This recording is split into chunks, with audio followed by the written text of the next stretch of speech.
సరికి ఇటు చంద్రబాబు నాయుడు గారు సూపర్ సిక్స్ అని హామీలు ఇచ్చారు అంతకుముందు ఎలక్షన్స్ ఇప్పుడు ఆ హామీలు ఆ సూపర్ సిక్స్ ఏదైతే ఉందో అది కాస్త తలనొప్పిగా ఉంది, అది ఆయనకు తీర్చడానికి గుదిబండలా ఉందని చెప్పేసి అని అంటున్నారు సార్. ఈవెన్ ఆయన నిన్న మాట్లాడుతూ మీరు నాకు ఓట్లేశారు, నేను మీకు హామీలు ఇచ్చాను, కాకపోతే ఈ హామీలు నెరవేర్చడానికి ఖజానాలో డబ్బులు లేకుండా అయింది, మీరు ఆలోచించాలన్నట్టుగా ఆయన మాట్లాడారు. మరి అంటే హామీలు ఇచ్చే ముందు తెలీదా రాష్ట్రంలో ఖజానాలో డబ్బులు లేవని? మీరే అన్నారు కదా, జగన్మోహన్ రెడ్డి గారు రాష్ట్రాన్ని సర్వనాశనం చేశారు, ఖజానా ఖాళీ చేశారు, రాష్ట్రాన్ని అప్పులపాలు చేశారన్నారు. మరి హామీలు ఇచ్చినప్పుడు అవి ఎలా నెరవేర్చుతారో ఆ మాత్రం తెలియకుండా ఎలా ఇచ్చారని చెప్పేసి చాలామంది క్వశ్చన్స్ అయితే రైజ్ చేస్తున్నారు సార్. మరి సూపర్ సిక్స్ హామీలు అమలు అవుతాయా కావన్న క్వశ్చన్స్ కూడా అవుతున్నాయి, మీరేం చెప్తారు? ఇప్పుడు ప్రభుత్వం వచ్చి ఒక మాసము అవుతుంది, ఆయన 14 సంవత్సరాలు ముఖ్యమంత్రిగా ఉన్నారు, ఎన్నో బడ్జెట్లు చూశారు. రాష్ట్రంలో రెవెన్యూ ఎంత వస్తుందో తెలిసే ఉంటుంది అనుకుంటా బహుశా.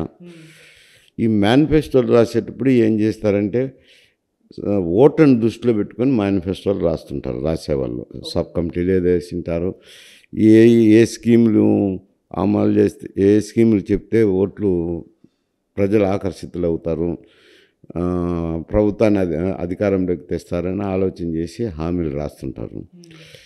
సరే, దాని మీద చర్చలు కూడా జరుగుతుంటాయి. ఈ రెవెన్యూ అనేది చాలామందికి తెలిసిండదు, ఆయనకైతే బహుశా తెలిసింటుందిలేండి, ముఖ్యమంత్రిగా 14 సంవత్సరాలు ఉన్నారు కాబట్టి ఆయన దగ్గర ఆయనకు తెలుసుకునే అవకాశం ఉంది, రెవెన్యూ ఎంత ఉంటుంది ఏమిటి అనేది. రెవెన్యూ చూసుకొని హామీలు ఎవరు చెప్పడం లేదు, ఇప్పుడు ఓట్లు చూసుకొని హామీలు చెప్తున్నారు. అయ్యా రెవెన్యూ చాలకొస్తుంది కాబట్టి హామీలు నెరవేర్చకపోతే చెడ్డ పేరు అయితే వస్తుంది, ఇంకా ఇంతకంటే చెడ్డ పేరు వస్తుంది. హామీలు నెరవేర్స్తే ఓట్లు వస్తాయా అంటే అది కూడా సహజంగా అనుమానాస్పదంగానే ఉంది. ఎందుకు అంటున్నాను అని అంటే, గతాన్ని అనుభవాలను దృష్టిలో తీసుకున్నప్పుడు చంద్రబాబు నాయుడు గారే కోటి వరాలని ఇచ్చారు. కోటి వరాలని ఇచ్చి నాకు 4 కోటి కుటుంబాలు ఓట్లు వేస్తే 4 కోట్లు ఓట్లు వస్తాయి, తప్పకుండా అధికారంలోకి వస్తాను అనుకున్నారు. అప్పుడు ఆయన 50 సీట్లకే పరిమితమయ్యారు. మళ్ళీ అటు తర్వాత రాష్ట్ర విభజన జరిగిన తర్వాత కూడా అధికారంలోకి వచ్చినప్పుడు పసుపు కుంకుమ అని 15,000 రూపాయలు ఎంతో కుటుంబానికి ఏదో ఇచ్చారు ఎన్నికల ముందు, అప్పుడు ఓడిపోయారు. నిన్న జగన్మోహన్ రెడ్డి గారు కూడా వైఎస్ఆర్సీపీ మేనిఫెస్టో ప్రకటించిన తర్వాత నేను నవరత్నాలని ప్రకటించి నవరత్నాలన్నిటినీ అమలు చేశాను, నేనే గెలుస్తానని ధీమాగా ఉన్నారు. కానీ తుదకు ఓట్లు ఎంపిక చేసేసరికి ఆయన 11 సీట్లకే పరిమితం చేశారు నవరత్నాలు ఇంప్లిమెంట్ చేసిన. అంటే కేవలం సంక్షేమ కార్యక్రమాలే కాదు, అభివృద్ధి కూడా, రాష్ట్ర అభివృద్ధి కానీ రాష్ట్ర ఆర్థిక పరిస్థితి కానీ ఓవరాల్ పెర్ఫార్మెన్స్ ఆఫ్ పరిపాలన గురించి చూస్తున్నారు అనేది మన అనుభవంలోకి వచ్చినా కానీ ఎన్నికల సమయంలో హామీలు ఇవ్వక తప్పడం లేదు ఇప్పుడు మేనిఫెస్టోలో. కానీ ఒక ఎన్నికల్లో ఇచ్చిన హామీలు నెరవేర్చకపోతే ఫలానా మీకు అనర్హత కోల్పోవడమో అదో జరుగుతుందని అటువంటి చట్టం అయితే మనకు దేశంలో లేదు. ఇస్తున్నారు, హామీలు నెరవేర్చకపోతే మాత్రం ప్రజల్లో తీవ్రమైన ఆగ్రహం వస్తుంది. నెరవేర్స్తే ఈ ఓటు రూపంలో దాలుస్తుందంటే అది నమ్మకం లేదే. కానీ బ్యాలెన్స్ చేయాల్సిందే, తప్పదు. మాట ఇచ్చిన తర్వాత నెరవేర్చాల్సిన బాధ్యత అయితే ఉంటుంది.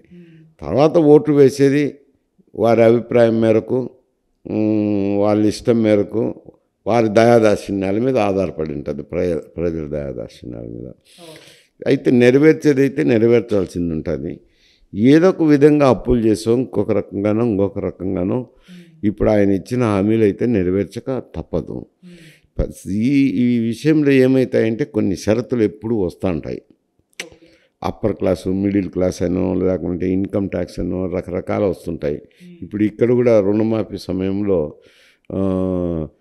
కొన్ని ఇబ్బందులు ఎదురై కొంతమంది రైతులు అధికార యంత్రాంగం చుట్టూ తిరుగుతున్నారు కదా, తెలంగాణలో కూడా అమలు చేశారు. 1,00,000 రూపాయలది అమలు చేశారు, 1,50,000 అమలు చేశారు, 2 లక్షలు 2 విడతలుగా చేస్తామంటున్నారు. ఏదో ఫైనాన్స్ సర్దుబాటు చేసుకొని ఉచిత బస్సు ప్రయాణం పెట్టారు, ఇవన్నీ పెడుతూనే ఉన్నారు.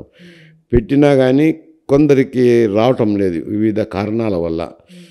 ఏదో అప్పులు తీసుకొచ్చుకోవడంలోనో ఏయో ఉంటాయి కండిషన్స్ పెట్టి షరతులు పెట్టింటారు. ఆ షరతులకు లోబడి రాని వ్యక్తులకు రైతులకు రాదు. రానప్పుడు మాకు రాలేదు అనేది వస్తుంది. వచ్చిందని ప్రతిపక్షాలు తప్పకుండా ఇంత కార్యక్రమం చేసినాక ఇది ఇవ్వలేదులే, ఇది మనం వచ్చిన సహజంగా జరిగేదని ఎవరు అనుకోరు. దాన్ని భూతద్దంలో చూపిస్తూ ఉంటారు. అది సహజంగా జరిగేదే. అందువల్ల ఆయన హామీలు ఇచ్చినాడు కాబట్టి నెరవేర్చక తప్పదు.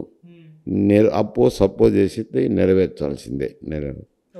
నెరవేరుస్తాడు కూడా అనుకుంటాను. ఆయన చూసుకోకుండా ఇచ్చినాడు, నెరవేరుస్తాడు. కాకపోతే ఇబ్బందులు ఉన్నాయని చెప్పుకోండొచ్చు. ఆ మాటను పట్టే ఈయన ఎగ్గొడతారు అనే దానికి లేదు. బ్యాలెటెంట్గా ఎవరు చేయరు. అంటే ఖజానా లేదు, జగన్ పైన నెపం వేసే ప్రయత్నం చేస్తున్నారు అన్నట్టుగా వాళ్ళు ప్రచారం చేస్తున్నారు. వీళ్ళు హామీలు ఇచ్చారు, అది నెరవేర్చుకోవాలనుకుంటున్నాం, కాకపోతే జగన్ ఖజానా ఏమి ఉంచలేదు, ఖాళీ చేసేసారు, ఆయన మీద నెపం వేసే ప్రయత్నం చేస్తున్నారు.